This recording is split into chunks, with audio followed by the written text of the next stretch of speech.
Please do not make it Taglish. Please be formal. Kasi essay yan. Auto-ligwak talaga kayo pag ginawa nyo yun.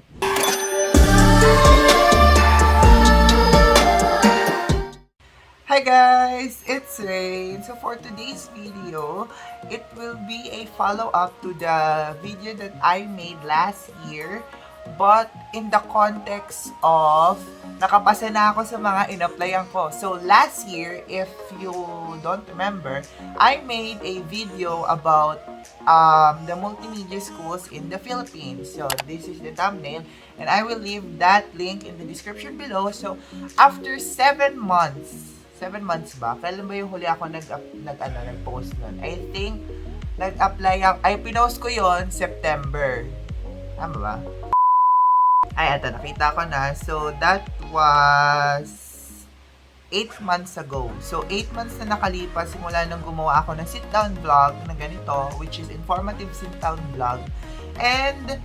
But in this video, I will talk about the schools that I applied and the schools that napasahan ko na, that I passed. So, this is the 10 schools that I applied for.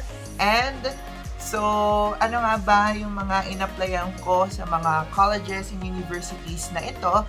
So, the course that I applied in the colleges and universities that I applied is Bachelor of Arts in Multimedia Arts or Bachelor of Science in Real Estate Management. So, kung nagtataka kayo, bakit ang layo nila sa isa't isa, di ba? Yung isa, multimedia arts, yung isa, real estate. So, let me give you a quick background on bakit gano'n. So, yung MMA kasi, it's been my passion and in my dream na mapunta sa MMA field. So, gusto ko talaga yung anything multimedia. So, graphic design, editing, photography, yan. Gusto ko talaga ng multimedia, kahit dati pa.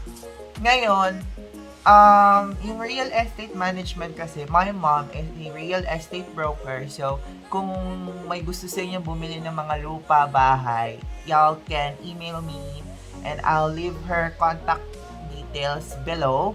So, ayun, in a way, parang gusto ko din matulungan yung mother ko. And yung RAM kasi, hindi pa siya parang sikat na course. Wala pa masyadong competition kasi nga, it's very new to the scene and ayun, bago nga lang siya. So, ngayon i-explain ko kung ano yung different ng yung difference ng Bachelor of Arts in Multimedia Arts and yung BS-REM. So, yung Bachelor of Arts in Multimedia Arts is a 4 years or 3 years course depending on the school you apply. For that, will teach you programs focused on innovation and technology associated with the study of new media. By new media, ito yung mga anything related sa computer, photography, videography, mga graphic design, and all of that. Yun yung mga new media. So, students are trained to design and create new media projects spanning in print, web, animation, and film. They also acquire foundation in the visual arts, critical theory, and computer science. So, kaya nade-develop yung comms sa inyo kasi syempre lahat to inaaral nyo via computer. You'll use different applications such as mga Adobe apps, mga Canva and the like, mga ganon. So, na-test din dito yung design skills nyo and yung artistic skills. Kaya majority ng mga artists, mga magagaling talaga na students in drawing and all of that, yung mga artists talaga, they opt for multimedia arts kasi yun na nga yung bagong course na maganda in terms of kasi dati kung ka artistic ka, fine arts, but now since we switch from the traditional media to new media, nagkaroon at sumikat yung multimedia. So, na-mention ko na yun dun sa isang vlog ko last year, yung multimedia vlog. Pero ayun, so on the other hand, Bachelor of Science in Real Estate Management is a 4 years or 3 years course, again, depending on the school you are applying to that teaches students who wants to practice or offer professional advice in brokerage, management, and development of the real estate lands, properties, and projects. And it incorporates the concept of business management and green building technology to prepare students to be proactive and responsive to the environment. So, if y'all know the channels of Priscello, the one who sells different houses, like nag-video sila ng mga different house.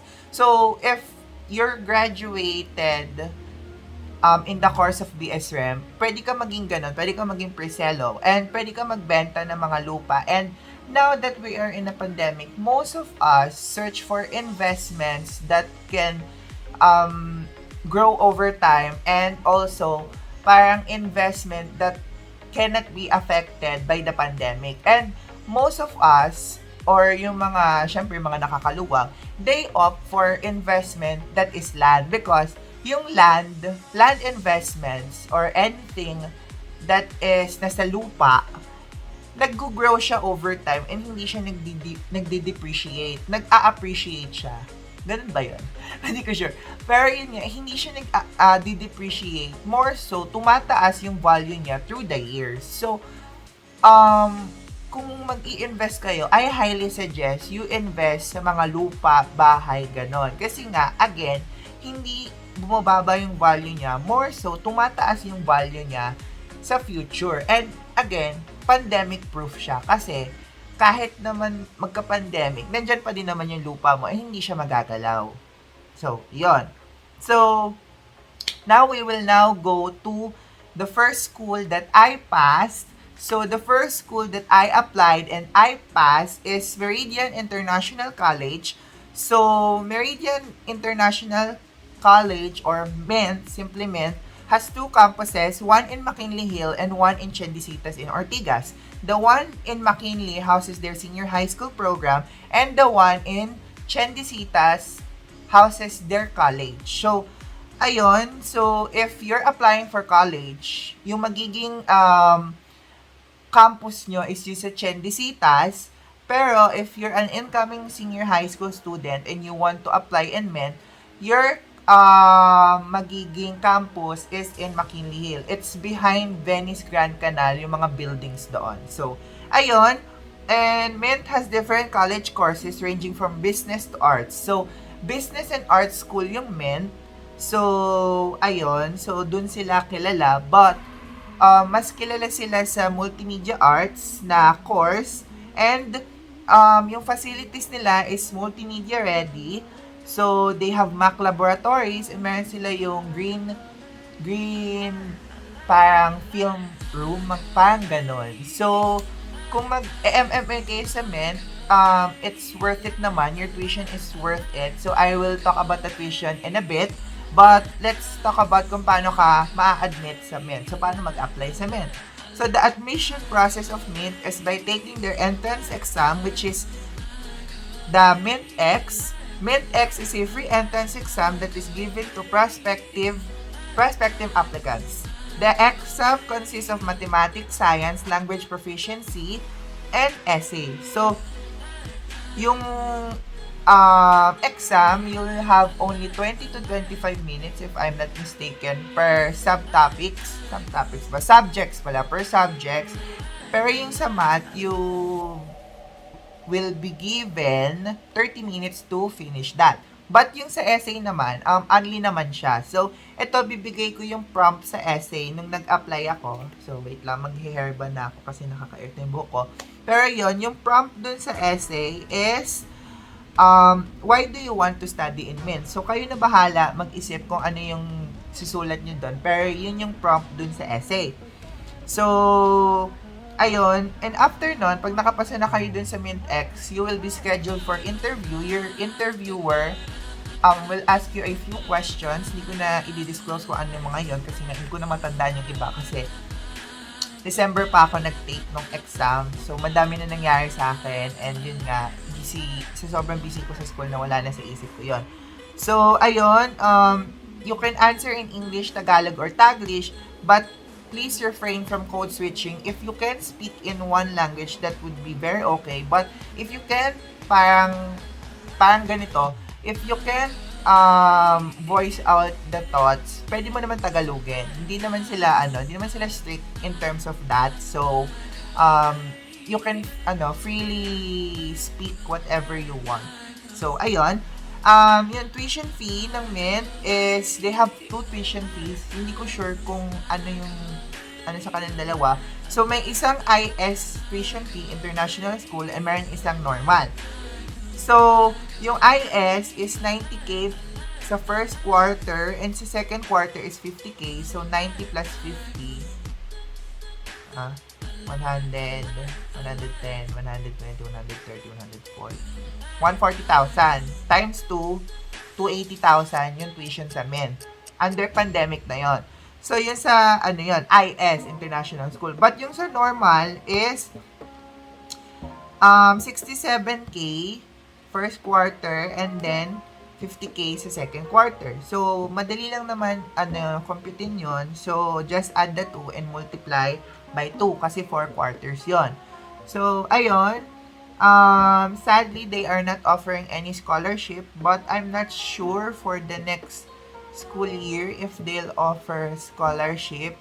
But I think under the pandemic, sabi nung nakausap ko last year, hindi pa nila sure kung may mga scholarship grants. So, ayun, if you have the money, then I think you can apply to yun nga, Meridian International College. So, ayun, yun yung una ko napasahan. So, this is my acceptance letter. Insert picture here.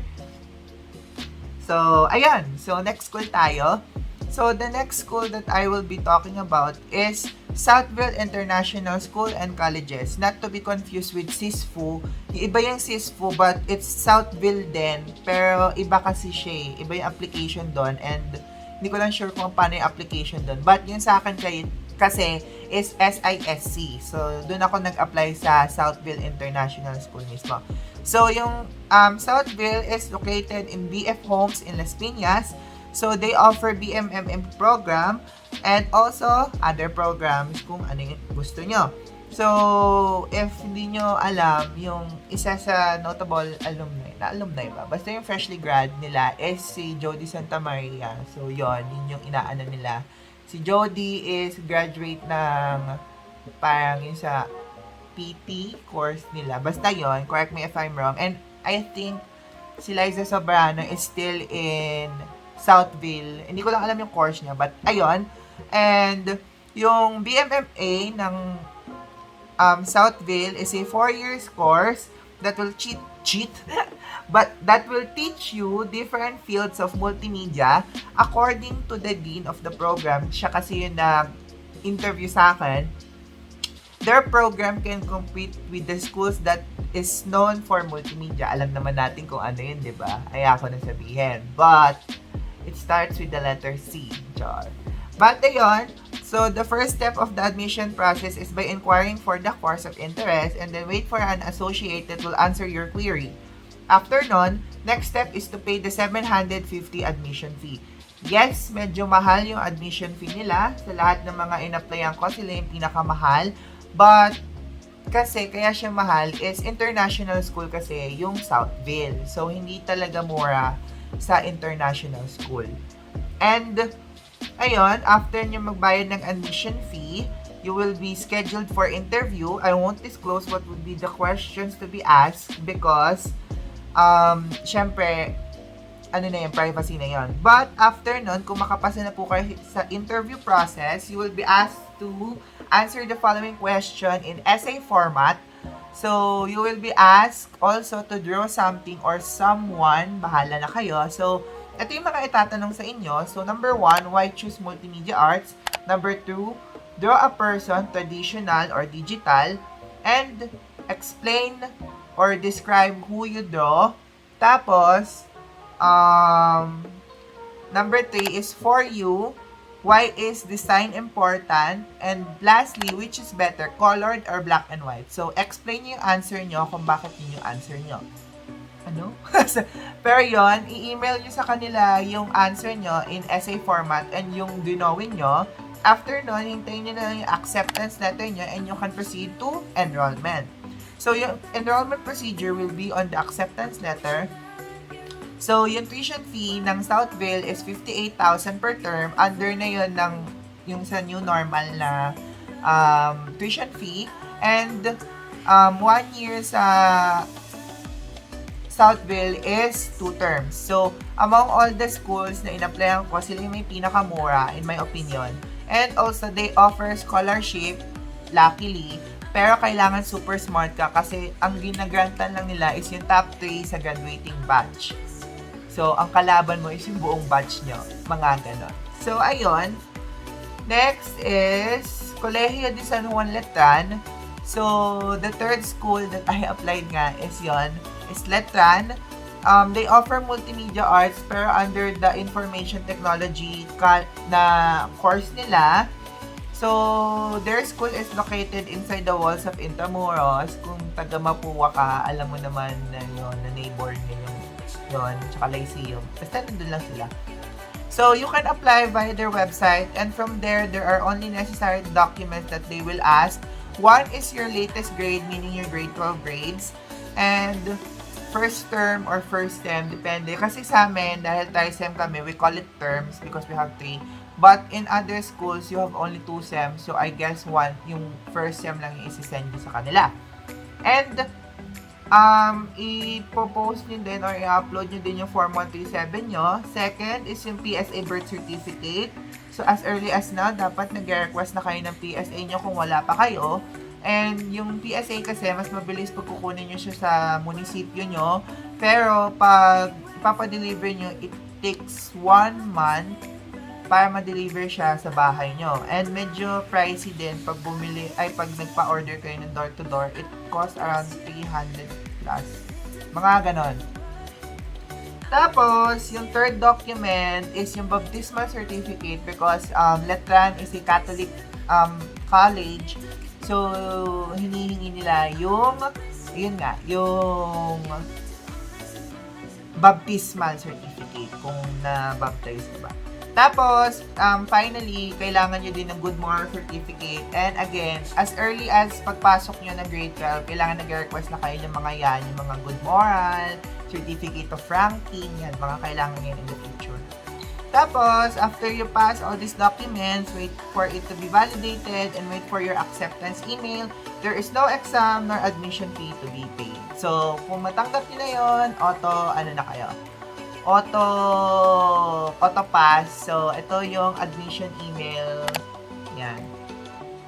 The tuition fee of Letran is around 60K per term or 1 year consists of 2 terms. So, 2 terms meaning 120K per year. And they offer scholarship in-house and also external. External meaning mga SM Foundation, CIIT, etc. So, ayun. The next school that I applied is, inuna ko yung mga walang admission, entrance exam, at walang mga bayad. Ito, sinisipon ako. So, the next one is FEU Tech or Far Eastern University Tech School. FEU Tech is located in the campus of FEU in Moraita. Their MMA program is in the tech school, not in the main school. So, magkaiba po yung application ng main, ng FEU main at ang FEU Tech. So, be wary. Be mindful kung saan kayo nag-a-apply kasi baka magtaka kayo na sa main kayo na website, wala doon yung MMA. Check nyo po, nandun po siya sa FEU Tech na website. Doon po kayo mag-a-apply. So, ayun.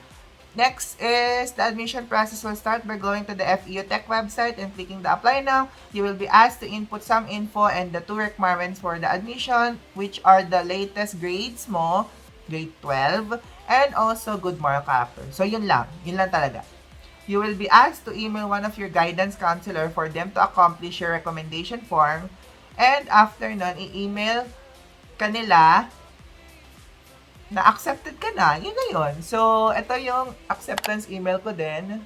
Ayan. So, ayun yun. So, the tuition fee of FEU ranges from 48K to 50K per term. 1 year consists of 2 terms. So, they offer scholarship both in-house and external. So, just check on their website or kung ano yung mga external scholarship na pwede nyo applyan. So, ayun. Next school, pang 5th school na in-applyan ko is CIIT, College of Arts and Technology. CIIT is known for their ABMMA programs. CIIT is one of the best schools that offers MMA and they are also known for, MMA courses among other things. They encourage their students to be as artistic as possible and that is evident when you go to their campus. So, pag pumasok kayo sa campus nila, makikita nyo yung mga arts doon, gawa yun lahat ng mga CIIT students. But due to the ongoing pandemic, hindi kayo makakapunta sa campus. But in the future, kung doon kayo mag-aaral, ayun, makikita nyo na yung mga iba doon, gawa talaga ng mga students nila. So, ayun, yung admission process nila, the admission process of CIIT will start by applying via their application portal, which is COAS. From there, you will be asked questions and upload documents that are needed. The basics are PSA and also your grades like Form 137 and Grade 11 grades. So, yung Form 137, kung nagtataka kayo, these are your grades from Grade 7 to Grade 10. Form 138 is your grades from Grade 11 to Grade 12. So, yan. Tapos, after you finish inputting your personal details and uploading your documents, you will be asked to pay a 500 pesos admission fee. After nila ma-validate yung payment nyo, you will be scheduled for an examination. Correction dun sa previous vlog ko, na-mention ko na may mga Filipino ganon-ganon. So, based on my experience with this no exam ko, ito na yung pinaka-latest. Based dun sa exam ko, it is a proctored exam. On-cam lagi yung webcam nyo. I don't condone cheating, but bahala kayo. Pero, ayun, as much as possible, hindi nyo naman need mag-aral doon. Kasi ang exam lang naman is more on logical reasoning and perspective. Kunwari, pag nandito ka, ano yung makikita mo dapat? Mga ganong exam. And also, may drawing test sila. So, yung drawing test nyo, it will vary from different sets na mabibigay sa inyo. My set is, nabigyan ako to draw a 3-point drawing. Yung friend ko, nabigay sa kanya is gagawa ng logo design. And yung isa kong friend, mag-drawing siya ng figure or any kung anong gusto niya. Tapos, they will ask you to video yourself. 1 minute lang naman yon. Tapos, videohan mo din yung finished product. Ay, pipicture mo yung sarili mo with the finished product. So, dinilit ko na kasi yung picture ko noon. Pero yon. Tapos, habang hinihintay nyo ma-check yung exam nyo, you can email your advisor and also your guidance counselor to accomplish yung recommendation forms kasi kailangan dalawa. And after matapos lahat, after ma-check and okay naman, you will have this acceptance letter. Insert acceptance letter here. So, ayan. Tapos, kung mag-e-enroll man kayo doon, so, the tuition fee of CIIT is 35K per sem. So, kung 35K times 4, kasi nag-switch sila to quad sem. Dati tri-sem sila, but now, naging quad na sila. Excuse me. Naging quad na sila. So, 35 times 4 is 140,000 ng isang taon. Expensive, diba? So, yung scholarship, based sa classmate ko or best friend ko na mag-a-apply sa CIIT, alam niya, wala daw for this year, pero hindi pa niya sure. So, I'll update you guys for the scholarship. And then, the sixth school that I applied for is Trinity University of Asia. Trinity is known for their nursing courses and for their medtech courses. Basta anything medicine, kilala ang Trinity. And yung Trinity is located in Quezon City. Yung apply or yung course na in-apply ko doon is BS Real Estate Management, but they also offer Multimedia Arts. So, ayun, yun nga, in-explain ko naman kung ano yung Real Estate Management. And yung requirements na kailangan nyo i-submit doon is Form 137, PSA Birth Certificate, Good Moral Certificate, and also your Form 138. So, kaya hindi ko na din tinuloy kasi mag-request na naman ako ng Form 138. May bayad yun sa school namin. Ang mahal-mahal. Hindi ko naman sinisiraan yung school ko, pero kasi medyo over na yung nila, yung pagpa-price nila sa mga kailangan gawin. But I won't disclose my senior high school. But if you're a long-time subscriber, alam niyo naman kung saan ako nag-senior high. So, yun. You can apply via their portal. From there, that's where you upload your documents. The tuition fee for Trinity is 40,000 for the whole year. Yun yung sabi sa akin. But correct me if I'm wrong, tinay ko mag-search ng ng tuition fee, walang lumalabas. So, yan. Comment nyo na lang down for any Trinity students kung magkano yung tuition fee. So, I have an idea or yung mga viewers kung ano yung idea kung magkano yung tuition fee nyo. So, ayun. And then, we are, malapit na matapos.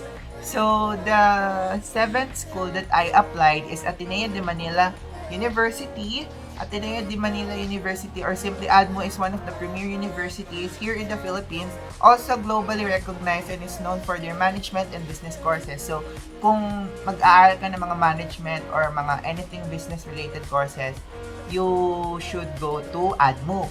So, yung course na in-apply ko sa ADMU is Bachelor of Fine Arts in Information Design. This is the closest course sa Multimedia Arts. So, kung babasahin niyo yung course outline or course syllabus nila, Multimedia Arts talaga siya. Iniba lang yung pangalan. So, ayun, nag-apply ako via their portal, application portal last year, which is sa education.ph. And the necessary documents needed are PSA birth certificate, complete application form, Ateneo essay. So, please, I can't stress this enough, but please do good on your essay because this will be one of your contributing factor para ma-admit ka sa ADMU. And for me, okay naman yung application essay ko, but I think for their standards, di yata nakapasa. But again, this wouldn't be solely sa essay nyo lang babase. Pero, one of yon. And, ayun nga, yung prompt last year, take note nyo na lang, so para mapaghandaan nyo na as early as now. So, yung prompt last year, hindi naman siya nagbago. Please choose at least one significant Please choose at least one significant experience or accomplishments that has helped you define you as a person. You can write it in either Filipino or English. Please do not make it Taglish. Please be formal, kasi essay yan. Auto-ligwak talaga kayo pag ginawa nyo yun. And, ayun, if may kilala kayo magaling sa English and essays, pa-proofread nyo na lang sa kanila. And, again, as early as now, dapat sinasagutan nyo na yan para at least ready na kayo, ka-copy-paste nyo na lang. And ayun, after nun, you need to pay 600 pesos admission fee payable via Metrobank or BPI. If I'm not mistaken, I paid mine via Metrobank. So ayun, and also you need two recommenders. So I suggest pick a teacher that knows you very well, and pwede din former advisor nyo or former teachers nyo, pwede yun. So, ayun, ang ginamit ko dati is yung advisor ko ng grade 11 and yung naging close ko na teacher ng senior high school. So, shout out to Ma'am Hannah. Thank you for helping me sa mga application ko. So, yun. Next is accomplish reco form, and you need to contact your registrar para i-accomplish nila yung documents na needed. Tsaka kasi, nag-i-email din yung admin sa kanila na may nag-apply ganito yung kailangan. So, kailangan i-notify nyo na lang na nag-apply po ako sa ganitong school, paki-accomplish po. Depende po sa school nyo. If may bayad, then kailangan nyo magbayad. But if free, good for you. Sa amin kasi may bayad. Again, And, ayun, sadly, ADMU is one of the two schools that I didn't pass to, and I also reapplied for reconsideration, but hindi pa din ako nakapasa talaga for the second time around. But for those who will try their luck, good luck talaga sa inyo guys, and huwag kayong maghihinayang mag-apply. Apply lang ng apply, and for those who will try out, their tuition fee is 100k per term, and for the whole year is 200k kasi dalawang sem sila, so times 2 na lang yun, di ba? And, ayun, so kung mag-apply kayo nga sa ADMU, yun, 200,000, but they have financial aid, and I think generous naman sila sa FinAid, yun. Nag-apply din ako, but yun nga, hindi naman ako nakapasa, so why not? And, next is, kakatapos na ng UPCA kahapon. So, University of the Philippines Open University. So, ang in-applyan ko doon is BAMS or BAMS, Bachelor of Arts in Multimedia Studies. So, magkaiba po yung BAMS and BAMMA. So, ang difference ng BAM and BAMMA are yung BAMS na lang, tawagin natin. So, yung BAMS focuses more on theories and also encoding, while BMMA or BAMMA focuses on designing and learning principles. You have two options in applying in UPOU. First one is UPCA. So, wait nyo lang yung announcement kung kailan yung UPCA this year. Next year pala. Kasi yung application ng UPCA this year is noong January. Tapos ngayon lang lumabas yung results. So, January of next year pa yon. Or kung mapaaga, baka October. Ayun pala. So, yung mga, as early as August, September of this year, yan, mag-open na yung admission for 22-23. So, please, if may masasuggest ako sa inyo, always check yung mga schools na gusto nyo applyan. Also, check nyo din yung, or samali kayo sa mga UPCAT groups kasi nandun lahat ng mga announcement and all of that. Tapos, ito yung nagka-problema ako. Nag-apply ako via UPCAT and then, nag-apply din ako dun sa, portal ng, UPOU. Ngayon, nagkaka-problema ako kasi hindi ako nakapasa ng UPCA and wala pang announcement kung paano yung sa ko. So, pag nag-apply ka kasi sa UPOU, you're obliged or you're required to take the UGAT or undergraduate admission test ng UPOU. So, ngayon, wala pang announcement. Monday ko pa malalaman kung anong mangyayari dun sa application ko.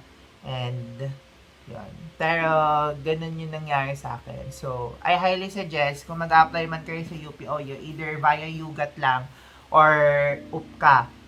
And, para yun nga, ang hinihingi na UPG ng UPOU is at least 2.8. So, yung sa akin kasi is 3.1. So, hindi ako nakapasok dun sa grade requirement nila. And yung hinihingi pala sa UPCA is grades from Grades from 8 to 11. So, kung maganda yung track records nyo from 8, 9, 10, 11, that would be good. So, ayun. And, yun nga, yung UPG nyo para makapasa kayo sa UPOU is at least 2.8. And, wala naman tuition fee sa UPOU or any forms or any UP school. So, free ang tuition fee sa mga UP schools. And, last two, kaya ko hinuli to kasi I can't thank these schools for accepting me to their university. And if hindi nyo pa alam kung ano to, this is the Salle Schools. So, I applied in two Salle Schools, DLSU and DLS-CSB. So, unahin muna natin yung DLSU. So, I applied to DLSU. I applied ABCom Arts in DLSU. Hindi siya MMA, pero kung babasahin niyo yung mga course outline ng ABCom, para talaga siyang multimedia arts without yung mga hindi naman design kasi tuturuan din kayo dun eh. Ang wala lang dun yung mga drawings and mga all of the digital kineme. So, ayun,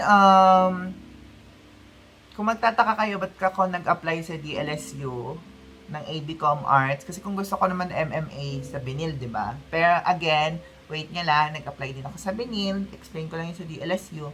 And yun nga, explanation ko dito sa cheat sheet ko. Cheat sheet.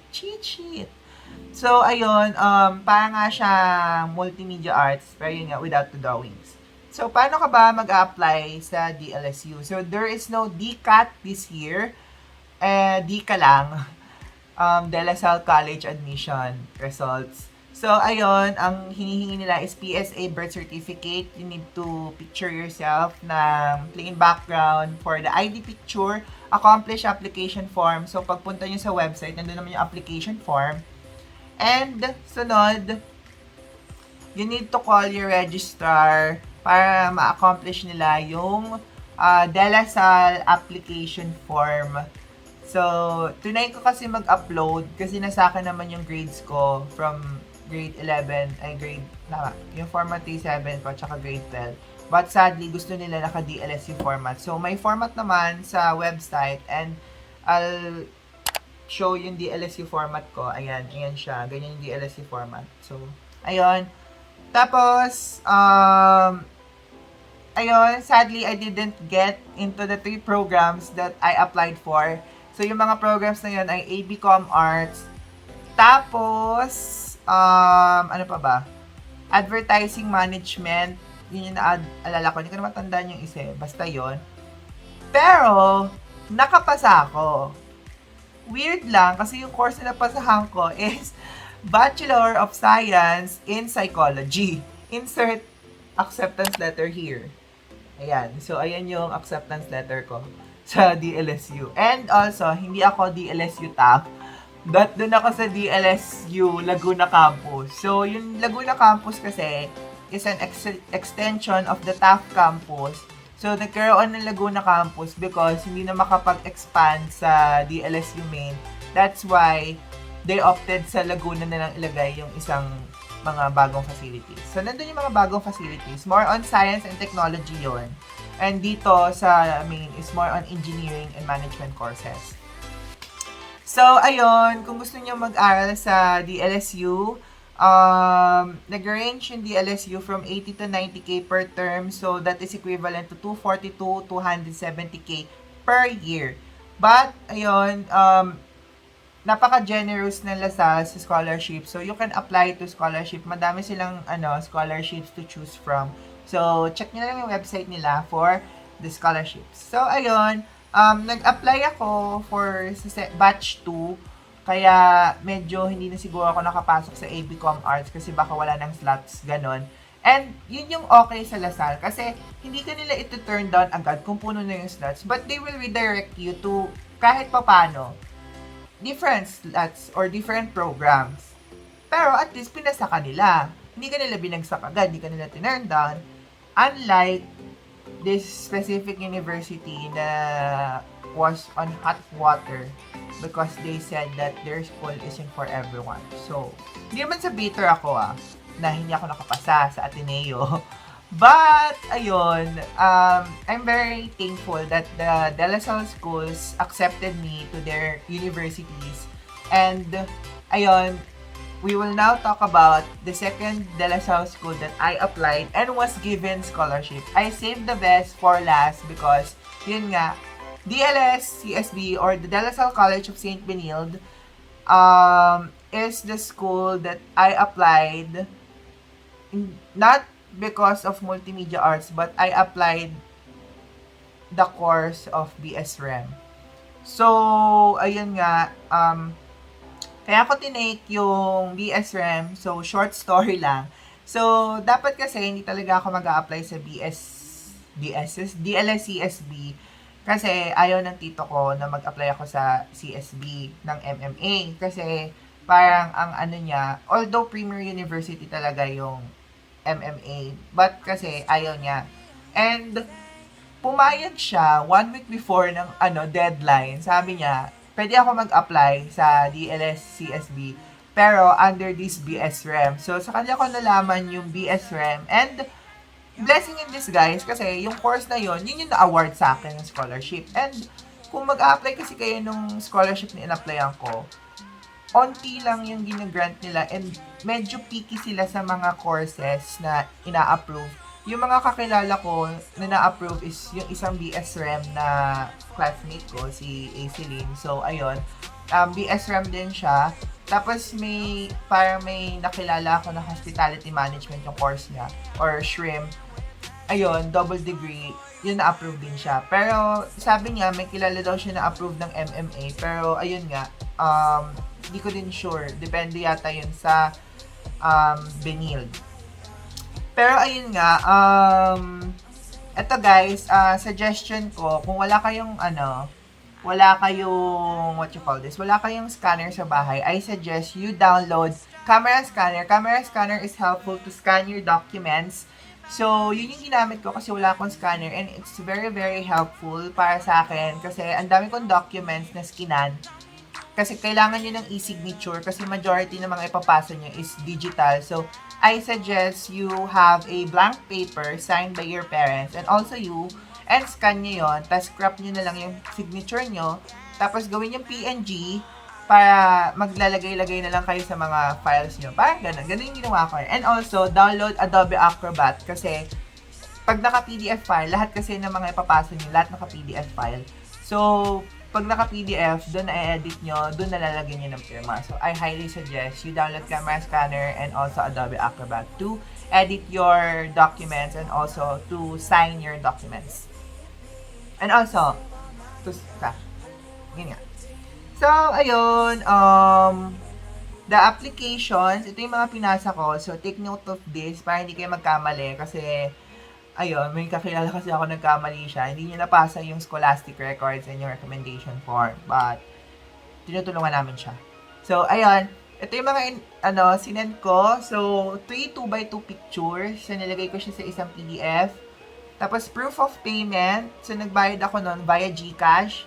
You will pay 600 pesos for the admission fee and you can pay it via banks and also GCash as I mentioned minutes ago. And good moral GMC. Good moral certificate. So, kaya ako nagpasa ng GMC kasi busy yung principal namin and yung isang recommender kasi dapat principal. But yun nga, dahil busy yung principal namin, siya yung pinalit ko sa GMC. Ay, sa recommender. So, nagpasa lang ako ng GMC. Ayan. Tapos, grade 11 grades from first term to third term. So, I suggest i-scan nyo siya using camera scanner. This is not sponsored, by the way. I'm just suggesting. Pero yun, use camera scanner, scan nyo siya, tapos i-compile nyo siya via Docs or Word. Tapos, i-PDF nyo siya, then yun yung ipapasa nyo. Naka-PDF na siya. So, sunod-sunod na yan. Tapos, first term to third term or first and second term yung grade 11 grades nyo. Letter of explanation, ito ay, kung kunwari nag-transfer ka from junior high school to senior high school, like me, ayan.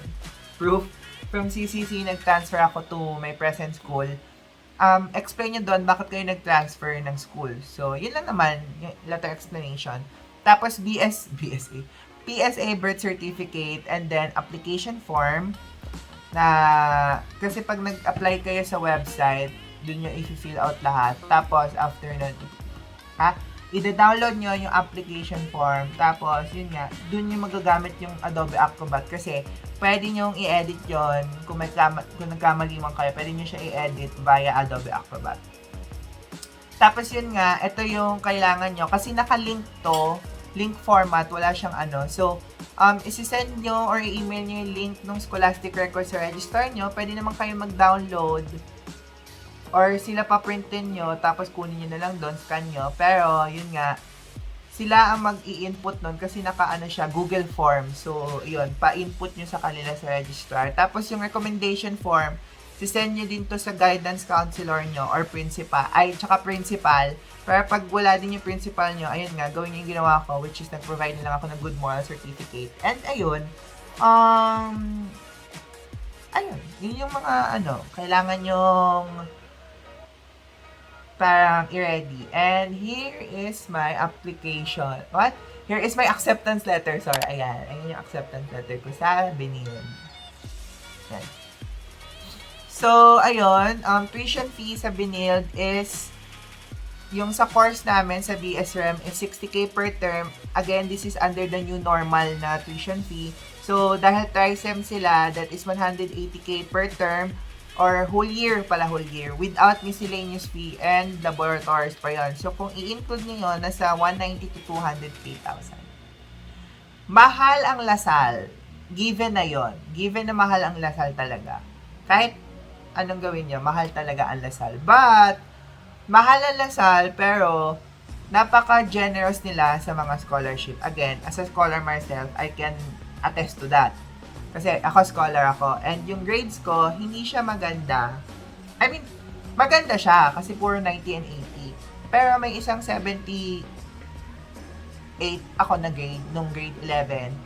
So, hindi naman nila tinignan nyo kasi ang tinitingnan pa din nila yung overall grades nyo from grade 11 to grade grade 7 to 11. So, i-compute nila yun. I-combine nila lahat yun. Tapos, pag naging 88, pasado kayo sa scholarship na PRG.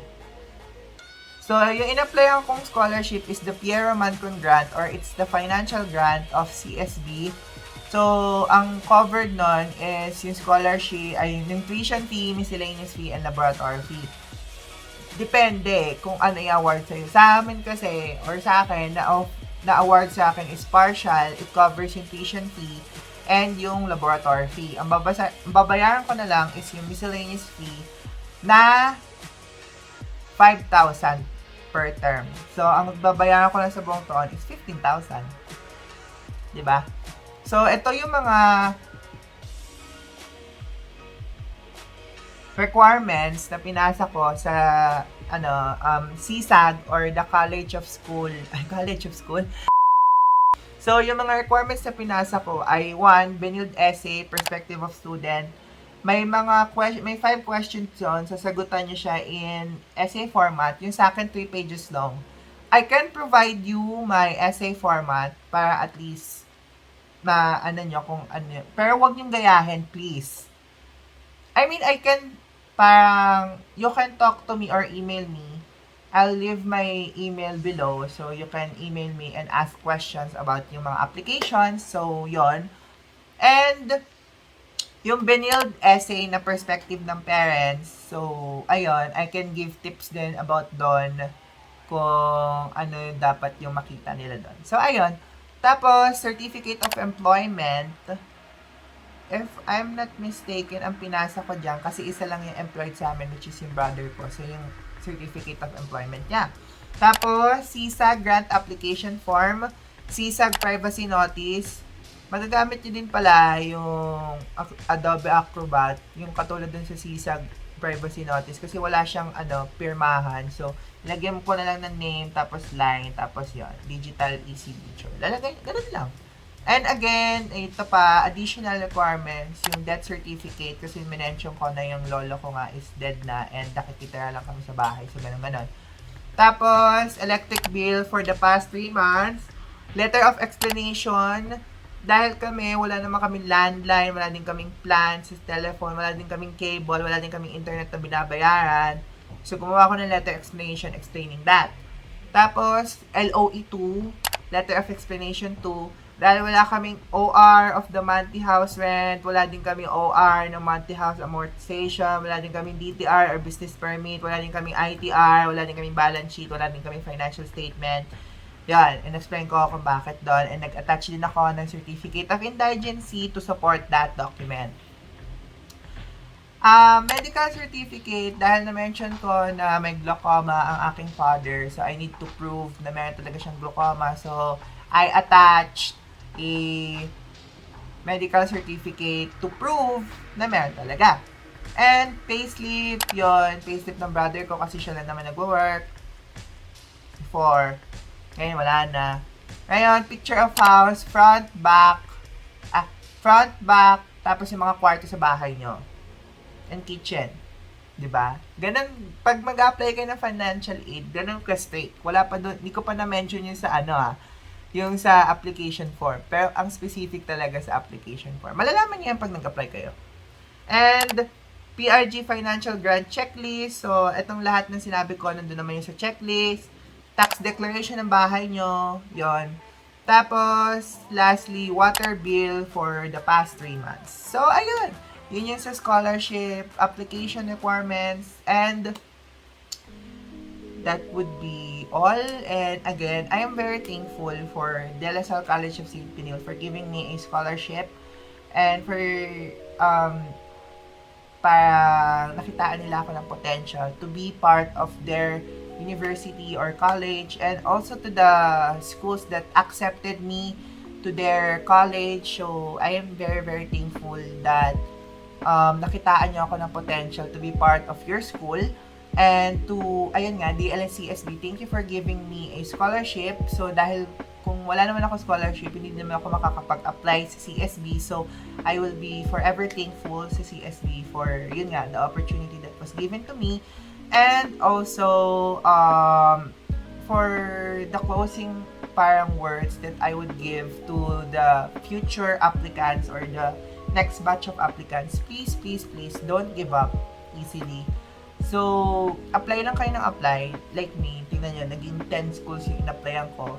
And, hindi dahil mayabang ako na gusto ko lagi mag-apply. Pero kasi, ang logic ko lang, nung nag-a-apply ako is that, mas madami na, or mas okay na yung madami kang in-applyan kaysa wala kang in-applyan or dalawa lang in-applyan mo. Kasi paano kung dun sa dalawang in-applyan mo hindi ka nakapasa? So, paano na, di ba? And it's okay na madami kang in-applyan, at least madami kang emergency schools in the future kung hindi ka man makapasa dun sa dream schools mo talaga. Kaysa naman, wala talaga, di ba?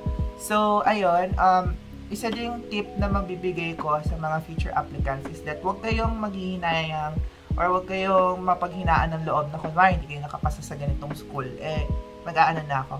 Ako, personally, I tried my best to apply in ADMU, and I even tried to reapply for the second time yung sa Recon. And hindi ako nang hinayang na mag-Recon, and hindi naman nakakahiya maging Recon. Kasi kahit Recon ka sa isang school, party ka pa din ng school nila, and pinaghirapan mo kung bakit ka nag-Recon. So, ayun, don't be sad na hindi ka nakapasa. Ako sa UP, tatoy ko pa mag-Recon, and yun nga, kung hindi kayo nakapasa sa dream university nyo, don't hesitate to apply for reconsideration. Kasi sayang, kasi malay nyo, diba, sa second time nyo, makapasa na kayo with all the documents that is needed. Parang yung, kunwari, hindi kayo mataas yung grades nyo sa grade 11, pero tumaas kayo sa grade 12, katulad ko. So, may mga instances na gano'n na pwede kayo mag-recon. So, ayun, yun yung mabibigay kong tip sa inyo. Apply lang kayo ng apply. And also, huwag kayong huwag kayong mapapanghinaan ng loob. And, again, apply lang ng apply. Kaya nga naging 10 yung schools ko, di ba? Pero ayun, again, I hope you learned a lot from this video. And if you did, give it a big thumbs up. Comment down below what should I do or improve on my next vlogs or videos. You can suggest kung anong pwede puntahan or kung anong pwede ma-vlog or anong schools. Baka gagawa din ako ng life of REM students or why should enroll on ganito, why you should take REM, mga ganon in the future. Or being a frosh at Benilde, mga ganon. And also guys, pumunta din pala ako CSB no weekend, link on the description below. And ayun, again, please subscribe to my channel for more videos and also share this to your family and friends. And I will see you guys in the next vlog or video that I will put out. And I hope you learned a lot from this vlog that I made. So, bye guys!